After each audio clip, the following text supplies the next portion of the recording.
आपकी अपनी ARY technical पाठशाला के ब्लॉग नंबर 37 में आप सबका स्वागत है। आज हम बात कर रहे हैं इलेक्ट्रिकल कंडक्टर की। What is conductor? Conductor are the materials are substances which allow electricity to flow through them. They conduct electricity because they allow to electrons flow inside, flow current from one atom to another atom. Conductor को हम हिंदी में चालक भी कहते हैं। Conductor यानी वो metal, वो पदार्थ जिसके अंदर करंट आसानी से प्रवाह हो सके, उसे चालक कहा जाता है। इसे हम और आसानी से समझने के लिए हम ये कह सकते हैं कि हमारे घरों तक इलेक्ट्रिसिटी को जिस माध्यम से पहुंचाया जाता है, जिसे कि हम एक वायर के रूप में, एक तार के रूप में भी देखते हैं, जिस मटेरियल से उस वायर को बनाया जाता है, उस मटेरियल को भी हम कंडक्टर ही कहते हैं। यानी उस वायर को कंडक्टिंग मटेरियल से ही बनाया जाता है।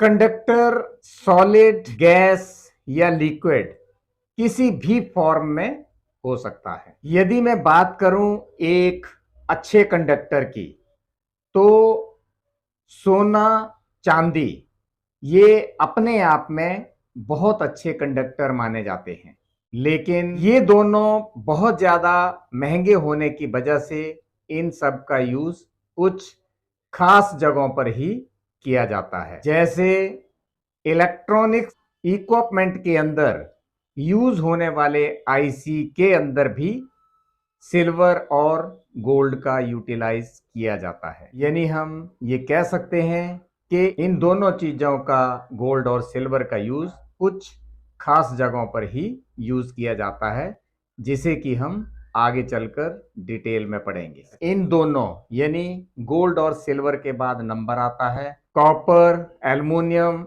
एसएस, एमएस और बहुत सारे ऐसे मेटल हैं जो कि कंडक्टिव मटेरियल हैं। लेकिन कॉपर, एसएस, एल्युमिनियम, एमएस का रिक्वायरमेंट के हिसाब से ज्यादा यूज होता है। जैसे कि आपने अपने चारों तरफ बिजली के खंभे और घरों के अंदर भी वायरिंग के रूप में जरूर देखा होगा। इलेक्ट्रिसिटी की फील्ड में आपने बिजली के खंभों के ऊपर, खासकर एचटी लाइन के ऊपर एल्युमिनियम की वायर का ज्यादातर यूटिलाइज किया जाता है, और नॉर्मल लाइन में भी आपने एल्युमिनियम वायर का यूटिलाइज जरूर होते हुए देखा होगा।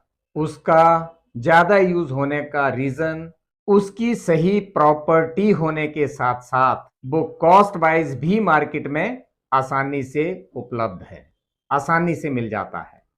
हालांकि एल्युमिनियम वायर यानी एल्युमिनियम कंडक्टर में फ्लेक्सिबिलिटी की थोड़ी सी प्रॉब्लम रहती है, लेकिन उसे स्ट्रेंथ देने के लिए उन वायर के साथ साथ में एसएस की वायर का भी यूटिलाइज किया जाता है। कभी भी एचटी लाइन में या नॉर्मल लाइन में भी जो वायर यूज होती हैं, तो यदि उसके अंदर 5 स्लैट यानी 5 वायर एल्युमिनियम की होंगी, तो उसके अंदर एक वायर एसएस की भी होगी, जो कि उसे अपने आप में स्ट्रेंथ तो देगी ही, और साथ साथ में उसके अंदर फ्लेक्सिबिलिटी भी बन जाती है। फ्लेक्सिबिलिटी हमें इसलिए भी जरूरी है कि हमें वायर किसी भी रूट पे कहीं भी ले जाने के लिए कहीं ना कहीं उसे टर्न भी देना जरूरी हो जाता है, इसलिए वहां पर हमें फ्लेक्सिबिलिटी की जरूरत रहती है। जहां पर करंट लॉस की संभावना रहती है, लॉसेस कम और फ्लेक्सिबिलिटी की जरूरत रहती है, वहां पर हम कॉपर की वायर का यूटिलाइज करते हैं। खासकर आपने देखा होगा कि किसी की भी बाइंडिंग के लिए कॉपर की वायर का यूटिलाइज किया जाता है। यानी ये जितने भी पंखे, मोटर या जितने भी इलेक्ट्रिकल आइटम होती हैं, उनके अंदर जो ट्रांसफार्मर, चौक या कोई भी चीज ऐसी बनती है, वहां पर कॉपर की वायर का यूटिलाइज किया जाता है। आप कभी भी मार्केट में पंखा या मोटर खरीदने जाते हैं तो आप भी दुकानदार से ये जरूर पूछते होंगे कि भाई इसकी बाइंडिंग कॉपर की है या फिर और किसी मटेरियल की है। इसका सबसे बड़ा रीजन कॉपर ज्यादा महंगा होने की वजह से लोकल में जो हम चीजें खरीदते हैं उनके अंदर कई बार कॉपर की बाइंडिंग की बजाय उसमें एल्युमिनियम की बाइंडिंग रहती है। उस एल्युमिनियम की वायर के ऊपर कॉपर की कोटिंग रहती है, तो उस समय तो वो चलेगी, लेकिन उसका कहीं ना कहीं क्वालिटी के साथ साथ उसकी लाइफ पे भी इम्पैक्ट आता है। फॉर एग्जाम्पल, यदि मैं एक पंखे की बात करूं तो उसमें यदि उसके अंदर कॉपर की वायर यूज की है तो उसकी लाइफ के साथ साथ उसकी क्वालिटी भी अच्छी रहेगी।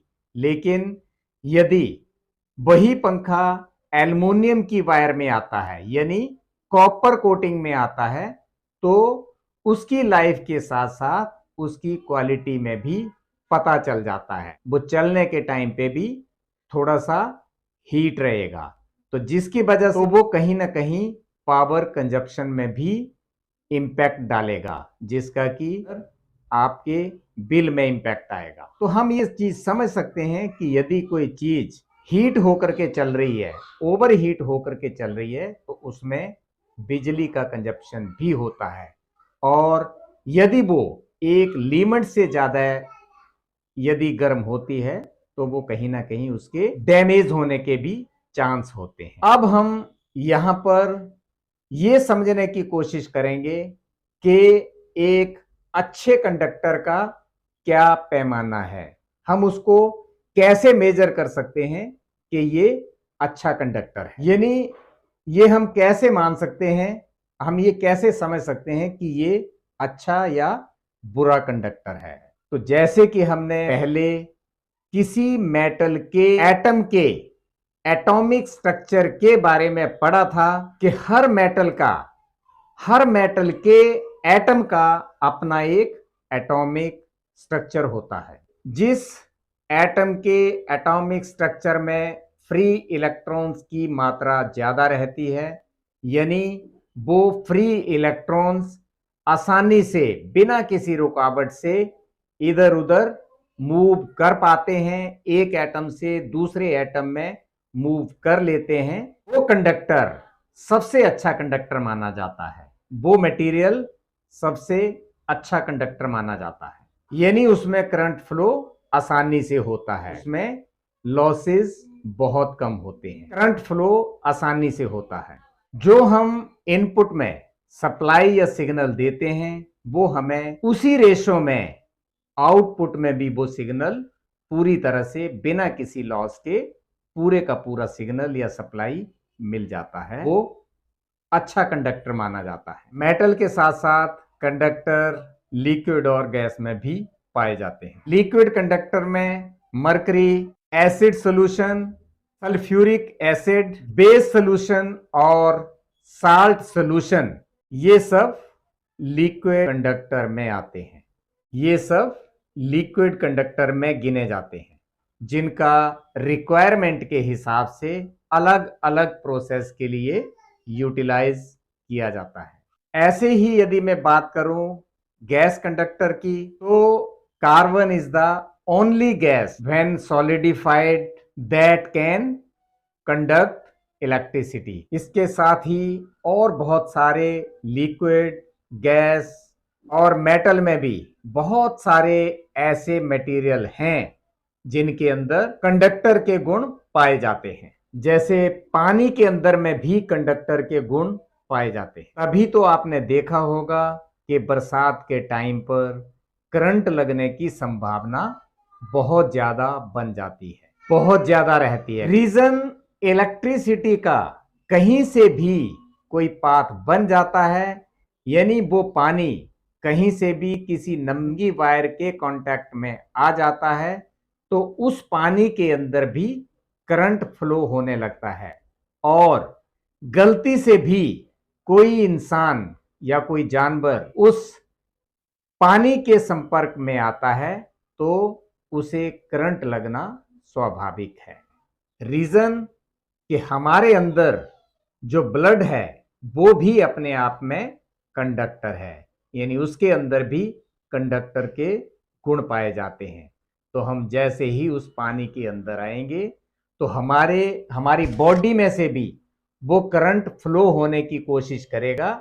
और यदि हम जैसे ही हम किसी अर्थिंग के कांटेक्ट में आ जाते हैं, यानी हमारा हिस्सा, हमारे शरीर का कोई भी एक हिस्सा पानी के कांटेक्ट में आता है और दूसरा हमारा कहीं ग्राउंड के कांटेक्ट में आ जाता है, तो हमारी बॉडी के बीच में भी करंट फ्लो होने लगता है, यानी जिसकी वजह से हमें करंट महसूस होता है, क्योंकि हमारे शरीर के अंदर उसके अंदर भी कंडक्टर के गुण पाए जाते हैं। यानी वहां पर ब्लड भी एक कंडक्टर का काम करता है, उसमें भी कंडक्टर के वो सब गुण पाए जाते हैं जो कि हमें हमारे शरीर के अंदर करंट फ्लो करवाते हैं। और हम जैसे ही कहीं ग्राउंड के साथ कांटेक्ट करते हैं तो वो पाथ पूरा होने के साथ ही हमें करंट महसूस होता है। यहाँ पर एक बात और क्लियर है कि इस दुनिया में, इस प्रकृति में,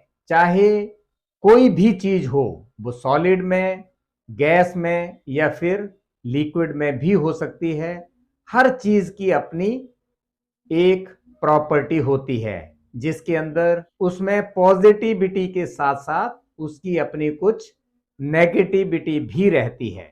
यदि उसकी पॉजिटिविटी है तो अच्छी बात है, वो हमारे काम की है, लेकिन यदि उसके अंदर कोई नेगेटिविटी है तो वो भी कहीं ना कहीं किसी ना किसी चीज के लिए वो अच्छी मानी जाती है, यानी उस पर्टिकुलर आइटम की नेगेटिविटी का भी एक अच्छे काम के लिए उसका यूटिलाइज किया जाता है। कई जगह किसी चीज की वो नेगेटिविटी ही किसी चीज के लिए वो इनपुट ली जाती है। उस पर्टिकुलर आइटम की नेगेटिविटी किसी और प्रोसेस में वो उसके लिए, यानी वो अच्छे के लिए उसकी इनपुट ली जाती है, उसका भी कहीं ना कहीं अच्छे के लिए यूटिलाइज किया जाता है। उसकी प्रॉपर्टी जो भी है वो रिक्वायरमेंट के हिसाब से दोनों ही रूप में उसका यूटिलाइज किया जाता रहा है। यानी हम ये कह सकते हैं कि कई जगह किसी न किसी प्रोसेस में उस पर्टिकुलर आइटम की नेगेटिविटी ही उस नए प्रोसेस के लिए एक सोने पे सुहागा है। कई प्रोसेस में उनकी कमजोरियां भी सोने पे सुहागा बनकर निकलती हैं। उनकी प्रोसेस के अनुसार उनकी कमजोरियों का भी यूटिलाइज किया जाता रहा है। तो आज हमने कंडक्टर के बारे में एक जनरल डिस्कस की है। ये हम सब जानते हैं, समझते हैं, कोई भी सब्जेक्ट अपने आप में इतना विशाल होता है कि उसके बारे में डिटेल में समझना और डिटेल में उसके बारे में सब्जेक्ट में शामिल करना बहुत मुश्किल होता है। लेकिन मेरी ये कोशिश रहती है कि हम अपने सिलेबस में उतना ही शामिल करें जो कि हमारे लिए आगे की चीजों को समझने के लिए जरूरी है। हाँ, यदि किसी को लगे कि इसमें और भी कुछ शामिल करने की जरूरत है, कंडक्टर के बारे में और भी ज्यादा डिस्कस करने की जरूरत है और भी कुछ बात करने की जरूरत है, तो हम इसमें जरूर शामिल करेंगे। अब हम अगले ब्लॉग में इंसुलेटर के बारे में डिस्कस करेंगे। तब तक के लिए नमस्ते, धन्यवाद।